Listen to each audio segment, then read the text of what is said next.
ಒಬ್ಬ ವ್ಯಕ್ತಿಯು ಯಶಸ್ವಿಯಾಗಬೇಕಾದರೆ ಪ್ರೇರಣೆ ತುಂಬ ಅವಶ್ಯಕ.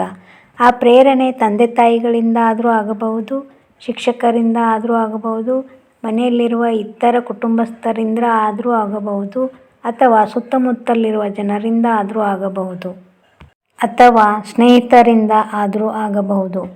ಒಬ್ಬ ವ್ಯಕ್ತಿಗೆ ನೀನು ಕೆಲಸ ಮಾಡೇ ಮಾಡ್ತೀಯ, ನಿನ್ನಿಂದ ಅದು ಸಾಧ್ಯ ಎಂದು ಪ್ರೇರಣೆ ಮಾಡಿದರೆ ಅವನು ಖಂಡಿತ ಆ ಕೆಲಸವನ್ನು ಎಷ್ಟೇ ಕಠಿಣ ಇದ್ದರೂ ಪೂರ್ಣಗೊಳಿಸುತ್ತಾನೆ.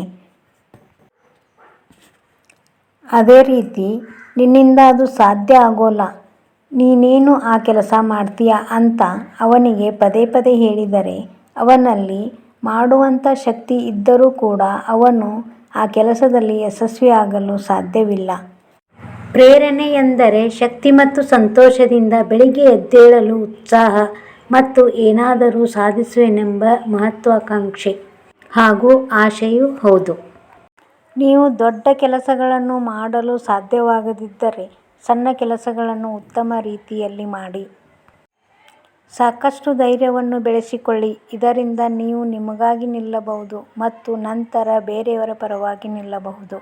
ಪ್ರೇರಣೆಯು ಉತ್ಸಾಹ, ಸಂತೋಷ, ಸಕಾರಾತ್ಮಕ ನಿರೀಕ್ಷೆಗಳು ಮತ್ತು ಸಕಾರಾತ್ಮಕ ಶಕ್ತಿಯನ್ನು ಜಾಗೃತಗೊಳಿಸುತ್ತದೆ. ನಿರಂತರವಾದ ಬಲವಾದ ಬಯಕೆಯು ನಿಮ್ಮ ಗುರಿಯನ್ನು ಅಭಿವೃದ್ಧಿಗೆ ತಳ್ಳುತ್ತದೆ. ಧನಾತ್ಮಕ ಮತ್ತು ನಕಾರಾತ್ಮಕ ಭಾವನೆಗಳು ಕ್ರಿಯೆಗೆ ಕಾರಣವಾಗುತ್ತವೆ. ಸಕಾರಾತ್ಮಕ ಭಾವನೆಗಳನ್ನು ಆರಿಸಿಕೊಳ್ಳಿ ಮತ್ತು ನಕಾರಾತ್ಮಕ ಭಾವನೆಗಳ ಬಗ್ಗೆ ಎಚ್ಚರದಿಂದಿರಿ.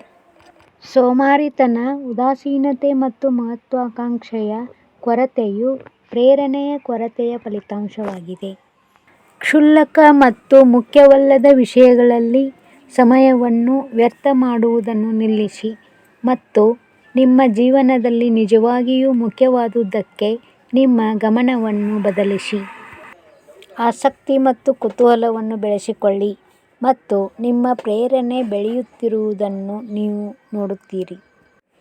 ಸ್ಫೂರ್ತಿದಾಯಕ ಮತ್ತು ಪ್ರೇರೇಪಿಸುವ ಕಥೆಗಳನ್ನು ಓದುವುದು ಕ್ರಮ ತೆಗೆದುಕೊಳ್ಳುವ ಮತ್ತು ಕೆಲಸ ಮಾಡುವ ಬಯಕೆಯನ್ನು ಜಾಗೃತಗೊಳಿಸುತ್ತದೆ. ಚೈತನ್ಯವುಳ್ಳ, ಹೆಚ್ಚು ಪ್ರೇರಿತ ಜನರ ಮನಸ್ಥಿತಿಗಳು ಮತ್ತು ಮಾನಸಿಕ ಸ್ಥಿತಿಗಳು ಸಾಂಕ್ರಾಮಿಕವಾಗಿದೆ. ಅವರು ನಿಮ್ಮಲ್ಲಿ ಅವರಂತೆ ಆಗುವ ಬಯಕೆಯನ್ನು ಜಾಗೃತಗೊಳಿಸುತ್ತದೆ. ಪ್ರೇರಣೆ ಮುಖ್ಯವಾಗಿದೆ, ಆದರೆ ಅಂತಿಮ ಗುರಿಯನ್ನು ಪಡೆಯಲು ನಿಮಗೆ ನಿರಂತರತೆ ಮತ್ತು ಸ್ವಯಂ ಶಿಸ್ತು ಅವಶ್ಯಕತೆಯಿದೆ. ಬೆಳಗ್ಗೆ ಪ್ರೇರಣೆಯ ಕುರಿತು ಕೆಲವು ಉಲ್ಲೇಖಗಳನ್ನು ಓದುವುದು ಉತ್ತಮ ಕಪ್ ಕಾಫಿ ಕುಡಿಯುವಂತಿದೆ. ಪ್ರತಿದಿನ ಒಂದು ಸರಳ ಗುರಿಯನ್ನು ಸಾಧಿಸಿ. ಈ ಕಾರ್ಯವು ನಿಮ್ಮ ಆತ್ಮವಿಶ್ವಾಸವನ್ನು ಹೆಚ್ಚಿಸುತ್ತದೆ ಮತ್ತು ನೀವು ಹೆಚ್ಚಿನದನ್ನು ಸಾಧಿಸಬಹುದು ಎಂಬ ನಿಮ್ಮ ನಂಬಿಕೆಯನ್ನು ಹೆಚ್ಚಿಸುತ್ತದೆ. ನೀವು ಆಂತರಿಕ ಪ್ರತಿರೋಧ, ಆಲಸ್ಯ ಮತ್ತು ಅಡೆತಡೆಗಳನ್ನು ಎದುರಿಸಬಹುದು, ಆದರೂ ದೃಢಸಂಕಲ್ಪ ಮತ್ತು ಹಠದಿಂದ ನೀವು ಅವುಗಳನ್ನು ಜಯಿಸುವಿರಿ.